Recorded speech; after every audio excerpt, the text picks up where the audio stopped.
You're listening to The Coffee Hour. I'm Andy Bates. Sarah's away today. She'll be back with us soon. Thanks to Concordia University, Wisconsin for supporting The Coffee Hour. Find out more about Concordia University, Wisconsin at cuw.edu.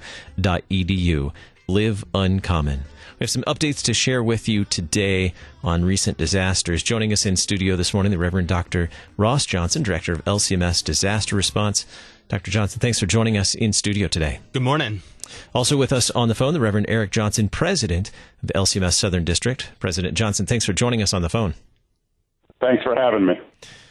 Well, it's been a challenging, couple of years, and more so in the last few weeks, very difficult as well, particularly in the wake of Hurricane Ida and just all the challenges that brought with it. President Johnson, how were the communities, or what communities were impacted in your district by this recent hurricane? Sure. So Hurricane Ida came ashore at the point of Louisiana as a 150-mile-an-hour Category 4 hurricane.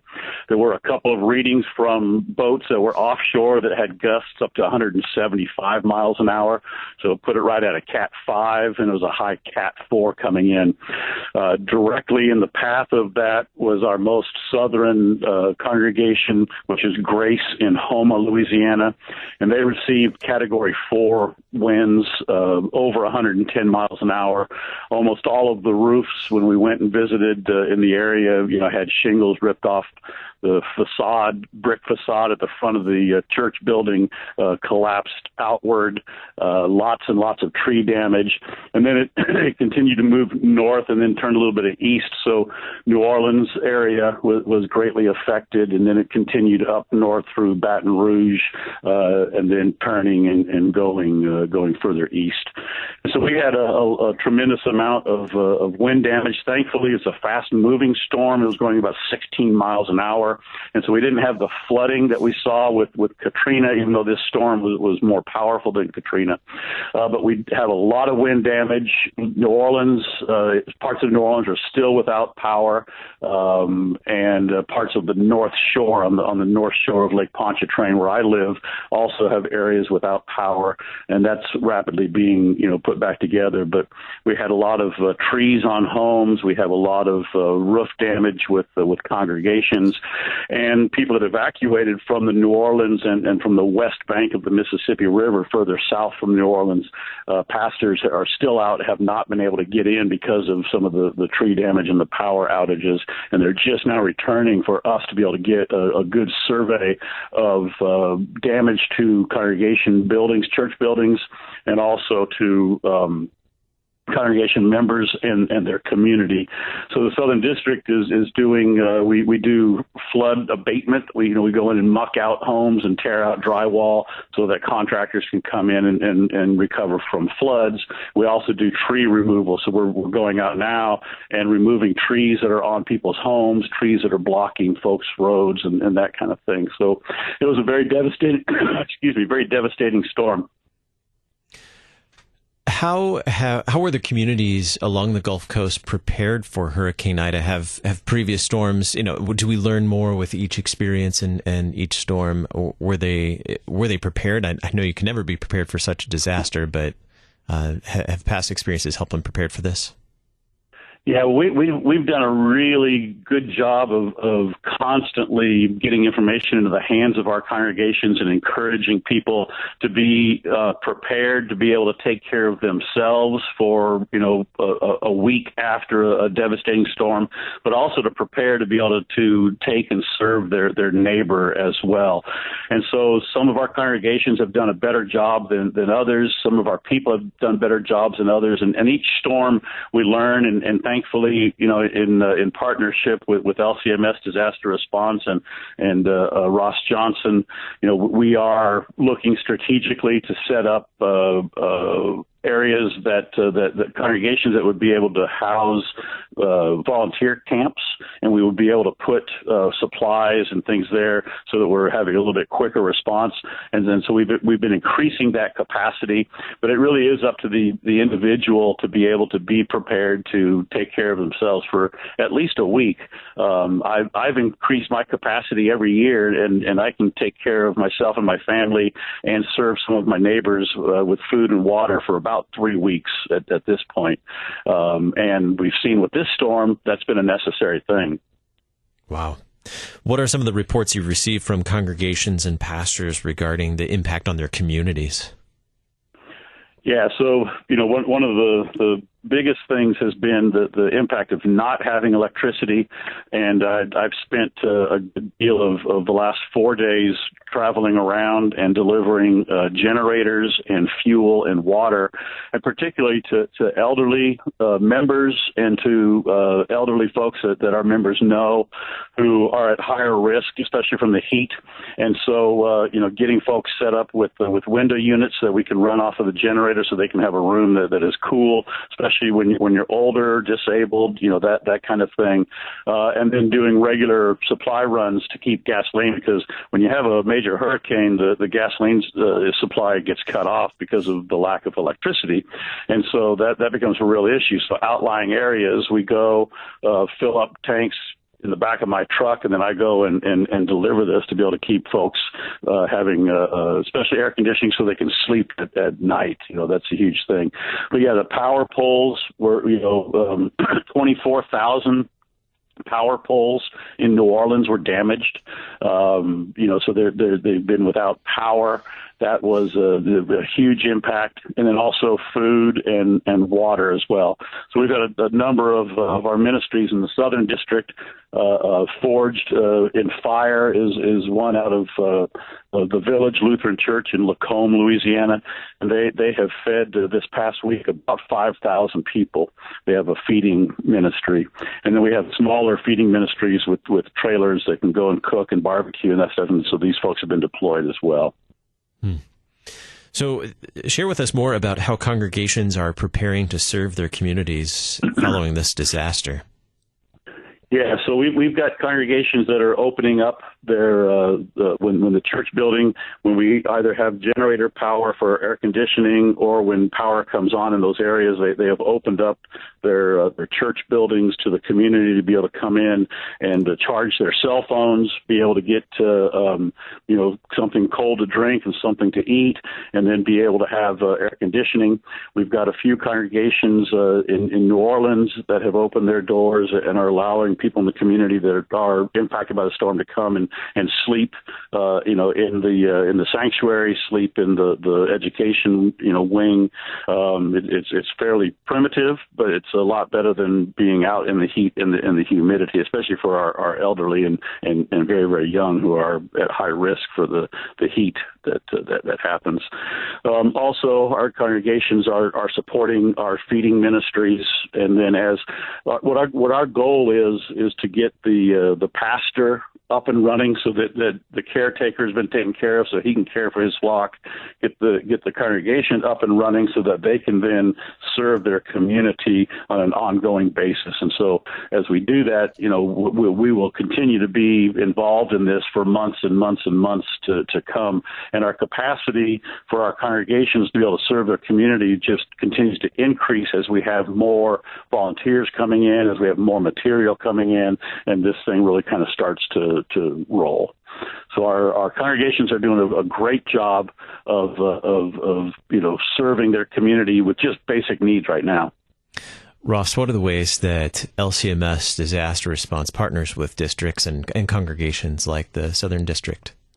Yeah, one thing that we do is we always work out of LCMS congregations, and we're there for the long term. After a hurricane, there's a lot of organizations that come in for a couple of days or a few weeks, and they do wonderful, very helpful work. But when we come in, we help for months and months, cutting down trees, changing people's lives, preaching the gospel, talking to them about the hope that comes from a relationship with Christ. And we do everything out of our Lutheran congregations. one of the things that we're going to be doing is cutting trees down for people. And people might think at first, cutting trees, what kind of a help is that? Well, if you live in the South and you understand how much it is after a disaster to cut trees down, it's an enormous help to these communities. Last year, we had an estimate of a church worker that he got $18,500 to take the trees off of his roof and around his property. We came in a day and a half and removed all of those trees for free. Everything that we do when we're working through congregations in the district there in the Southern District is for free, and it's done in the name of Christ. We don't charge any hurricane victim any money. And when people say, well, why are you doing this? We say, well, God has done so much for us and blessed us in so many different ways. We just want to be a blessing to you. They don't have to be Christians. They don't have to be Lutherans. We just want to be a blessing. And it really changes the narrative that so many unchurched people have, that Christians, many people only know what the news tells them of Christians because they haven't stepped foot in a church. Many people don't even know a Christian personally or have a close friend. And so when a disaster happens and there's devastation, that church has an opportunity to go into the lives of somebody that may have never been to a church and to be a blessing to them. And all that's done in the name of Christ, free of charge to any homeowner. President Johnson, what are the next steps and what support is needed now and looking forward? Yes. So right now we've our disaster response coordinator, Ed Brazier, is on scene, been on scene since last week, setting up 2 volunteer camps, one at the district office in Slidell, Louisiana, and one at Atonement in Metairie, Louisiana, which is close in proximity to New Orleans area. And we're setting up these volunteer camps. We have alert teams, which are Lutheran emergency response teams that have been trained on how to do the chainsaw work and to be able to manage that. That's a big, dangerous job. And then we'll be bringing in volunteers behind them to be able to clear out the debris and the trees that they cut. Also sending out crews to be able to go into homes that have been flooded. When a home is flooded, you have to clean out all of the muck and the debris, and then you have to cut the drywall out and rip the drywall out so that contractors can come in and replace it. And that's a big job for homeowners as well. Like Ross had said, the work for doing just the tree removal, we've got guys coming around to people's homes and charging them, $5,000 to remove a couple of trees in their front yard, charging $20,000 to remove a tree that's on a roof. And we're going in and doing that and doing it absolutely, free, and doing other restorative work as well as a work of the gospel. And so we're setting up our camps, and then we're going to begin to start bringing volunteers in. We'll have that system set up by the end of this week. And again, as Ross said, we're here long term. We've got people that came in immediately, and they've been doing a great job, but they will be leaving in a week. We will be here for months and months afterwards, continuing to do this kind of work, and it's vital. The trees have to be removed from people's homes. They can't get their homes, sealed up and watertight. They can't get contractors to come in and work on them until those trees are removed. And that's a big thing that we do in these storms, because these winds knock over thousands and thousands of trees, and we've got hundreds of people with trees on homes or on vehicles and that kind of stuff. So we're setting up to do flood relief, tree relief, and then food and water. What's your advice to those who say, how can we help? I want to help. Yeah, really, you can go to LCMS.org, and on their disaster response page, you can sign up to be a volunteer. We have churches that come down and volunteer. We're setting up dormitories right now where we can house people, and they can come for a day, a weekend, a week, and volunteer to be able to help. We have our disaster response coordinator on scene, and he will plug people into jobs, and so they can just come down and be ready to go to work. We have all the equipment for them. And then also to be able to give financially. These things are very, very expensive. So the Southern Southern District last year, we had 4 hurricanes that hit us and 3 named tropical storms that hit us. 2 of the hurricanes were major hurricanes. And alone, just the district, we expensed almost $300,000 in paying for the volunteer camps, paying for restoration, and then helping congregations pay the huge insurance deductibles and the deductibles for all of our pastors. And so it's very, very, very expensive to run a disaster relief like this. And so once again, folks can go to LCMS.org, and on disaster response, they can give to LCMS. They can also go to Southern LCMS.org and click on our disaster response, and they can give financially to help through there as well. And with the partnership between the Synod Disaster Response and the district, the money flows to be able to pay for this. And when the money comes to the district, 100% of that goes directly to disaster response. So it's going directly to help those that are the most impacted.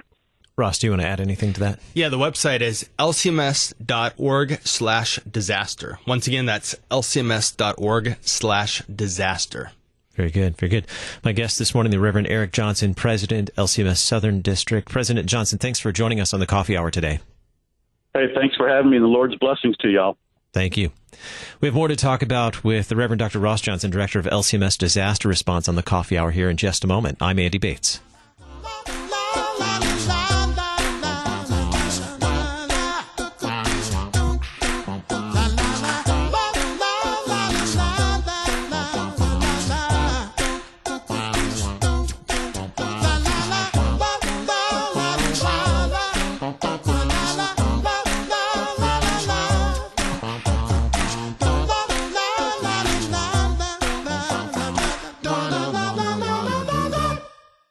You're a miracle.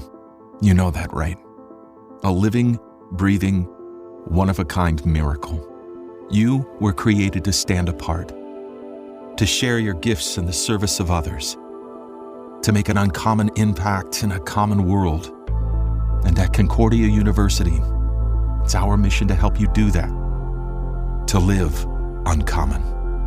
To learn more about Concordia, go to cuw.edu.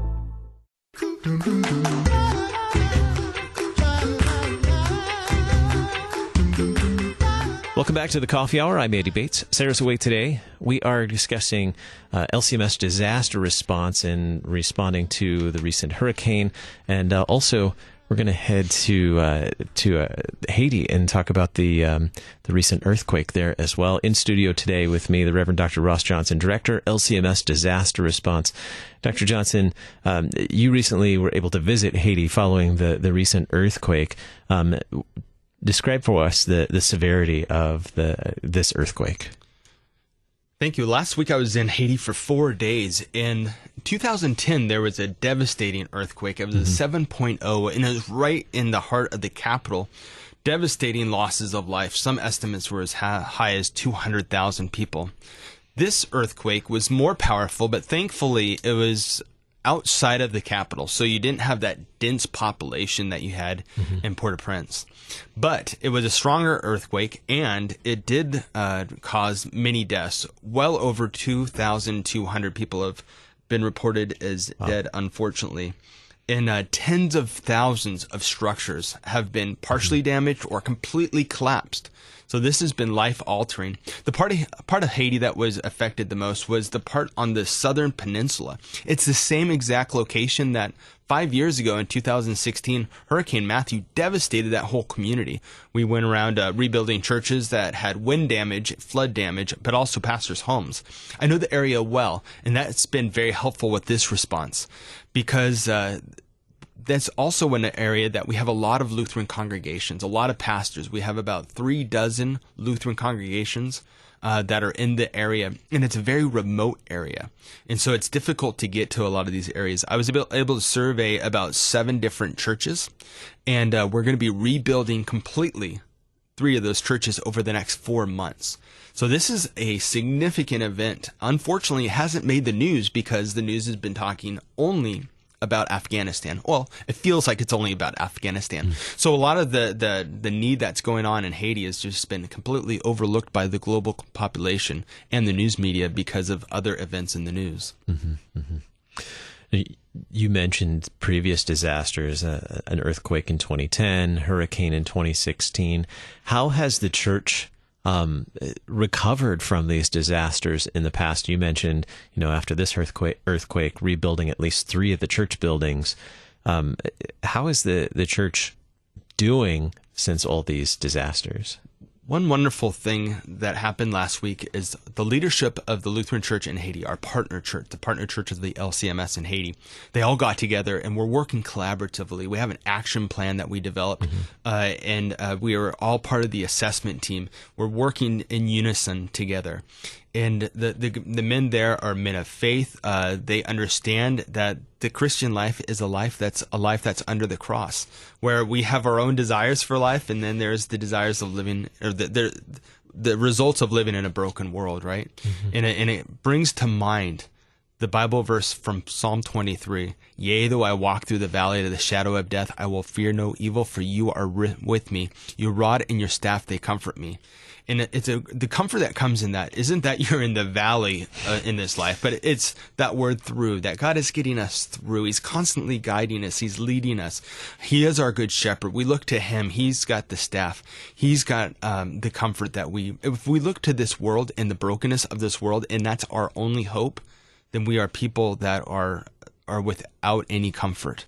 But we know as Christians that there's something greater than this world. And our hope isn't just a hope like, oh, I hope I win the lottery. Our hope is a sure confidence that God is with us, that God loves us, that God has saved us, that he has washed our sins away, and that we have heaven waiting for us. What is the place that God really truly has designed for us, not the brokenness of this world.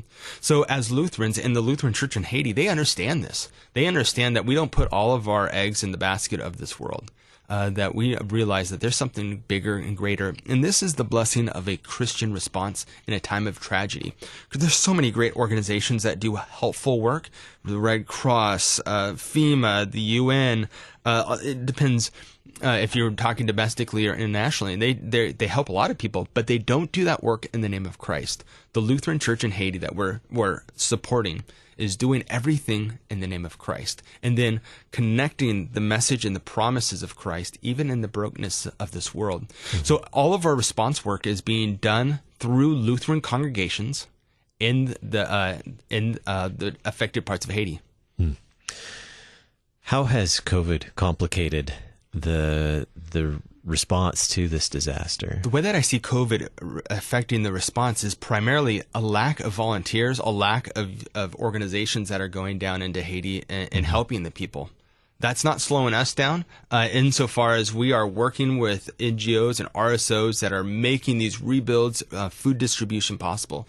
We're going to be feeding 300,000 meals on that southern peninsula of Haiti within the next 2 to 3 months. We're going to be putting in deep water wells so people have clean water. We're going to be doing medical clinics in different remote villages that are hard for people to get to. Every single family almost has been affected by this earthquake in that southern peninsula. Either they have lost everything, they've lost their house, or their loved ones, or maybe they lost their business. But somehow this is affecting and stretching everybody. So people that are already impoverished before the earthquake, they're now trying to figure out, do I spend the little tiny bit of resources I have on food, or do I spend it on essential medication, or do I now have to rebuild a shelter to keep my family out of the wind and the rain and the elements? So we're coming alongside and saying, what can we do to be a blessing to you? Next steps, with just about a minute and a half, next steps, what's needed moving forward? Probably the best way that people can be supporting the work in Haiti, because it's very difficult to get volunteers in, is to be able to financially help the rebuilding of these churches, the food distribution, the medical clinics that we're doing across the affected areas of Haiti. And the best place to go to for that is lcms.org/disaster. There's a Give Now button, and you can give to whatever amount that you would like to contribute. But lcms.org/disaster is really the best place to find out more information, more news. Maybe it could be an event that your church could sponsor. a fundraising kind of event. But there's many ways that people can help financially, and also through prayers. The people in Haiti definitely need our prayers. Indeed. And we can, is that a good place to go, lcms.org/disaster, to stay up on what LCMS Disaster Response is doing, or are there other places we can check to? Absolutely. We're working all throughout the world. LCMS.org doesn't only help churches in the United States, but we really do it globally. Also, we have a Facebook site, which is LCMS Disaster Response. And you can search on Facebook, LCMS Disaster Response. You can like it, and you'll see updates that we're putting on Facebook. Very good. My guest today, the Reverend Dr. Ross Johnson, Director for LCMS Disaster Response. Thanks so much for joining me in studio today.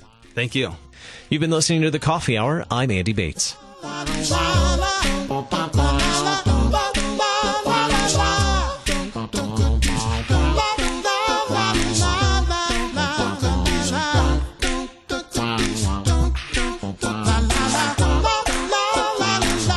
The Coffee Hour with Andy and Sarah is a production of KFUO. To support the Coffee Hour and KFUO Radio, visit KFUO.org. You can also text KFUO to 41444 or send an email to gifts@KFUO.org. And you can call us at 800-844-0524. KFUO. Christ for you, anytime, anywhere.